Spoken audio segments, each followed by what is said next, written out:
దేవునికి స్తోత్రము. అనుదిన దేవుని వాక్య ధ్యానమునకై ఈరోజు 2024 సంవత్సరము మే నెల 28వ తారీఖు. ఈరోజు ధ్యాన వాక్యము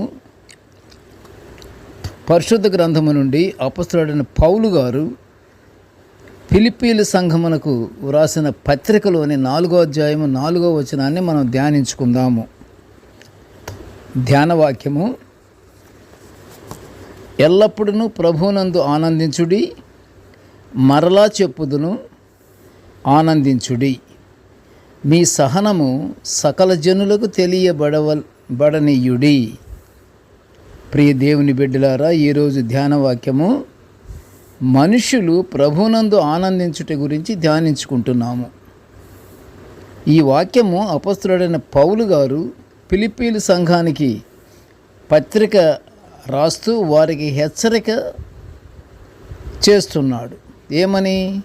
ఆనందించాలని, ఎల్లప్పుడూ ఆనందించాలి, సంతోషముగా ఉండాలి, ప్రభునందు కూడా ఆనందించాలి.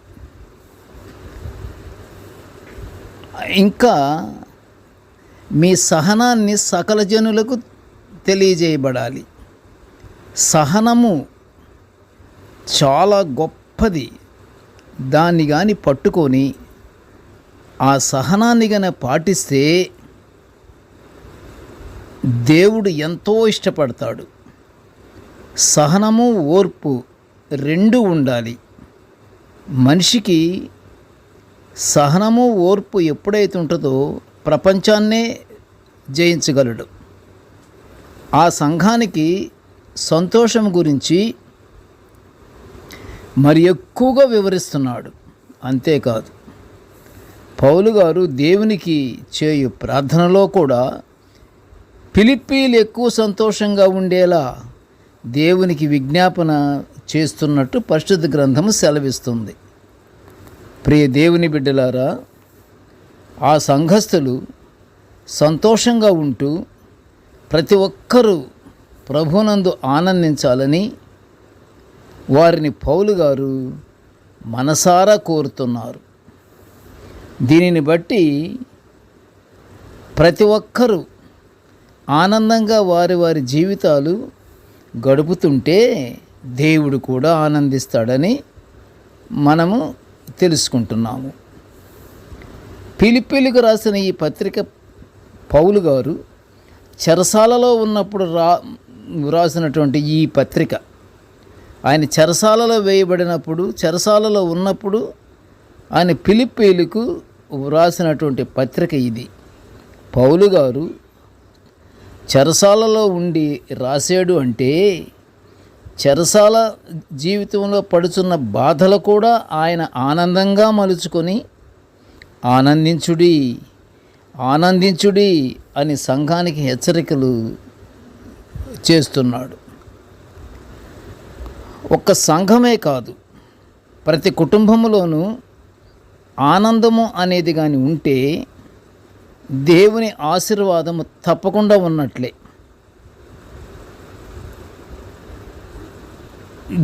దేవుని ఆశీర్వాదము కొరకు ఆనందంగా ఉండటం కాదు, అసలు దేవుని ఆశీర్వాదం గురించి ఆలోచించకుండా స్వతహాగా ఆనందంగా ఉంటే తప్పకుండా ఆ ఇల్లు శుభప్రదమై ఉంటుంది. ఆ కుటుంబము 30దంతలుగాను, 60దంతలుగాను, 100ంతలుగాను ఫలించి అభివృద్ధి చెందుతుంది. ఆనందం అనేది అంత గొప్ప విషయము. క్రీస్తు ప్రభువారు ఆయన కూడా సిలువ వేయబడే ముందు రాత్రి కూడా ఏ మాత్రమూ ఇతరత్ర ఆలోచించకుండా ఆయన సంతోషముగా ఉండి మరుసటి రోజు ఆయన సిలువ వేస్తారు. ప్రభువారికి తెలుసా సంగతి. అయినను ఏమి జంకలేదు, విచారం లేదు. ఆయన సంతోషముగా ఉండి ఆయన శిష్యులతో ఏమంటున్నాడంటే, మీ యందు నా సంతోషము పరిపూర్ణము కావాలను అని చెప్పినట్లు యోహాను సువార్త 15వ అధ్యాయము 11లో మనము చూస్తున్నాము. మరి మనమేమో చిన్న చిన్న సమస్యలకే దిగులు, భయము, పట్టుదలలు కోపాలు, పంతాలు ఇలాగా మనం ఉండి మనము దేవుని ఆశీర్వాదాలు మనం పోగొట్టుకుంటున్నాము. దేవుని ఆశీర్వాదం ఉండాలంటే ఇలాంటి సమస్యలని మనము ఆలోచించకూడదు. ప్రతి సమస్య అది దీవెనకరంగా మారాలంటే ప్రతి సమస్యకు ఆనందంగానే ఉండాలి.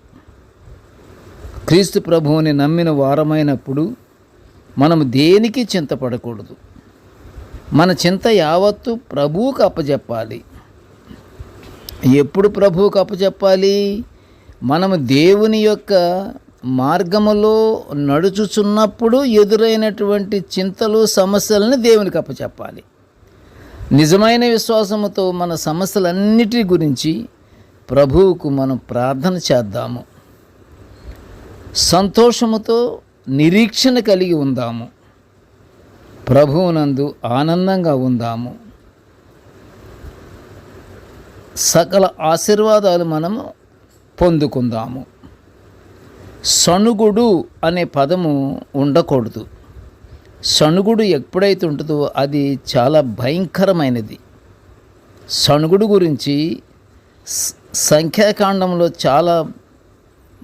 చాలా ఎక్కువగా వ్రాయబడి ఉన్నది.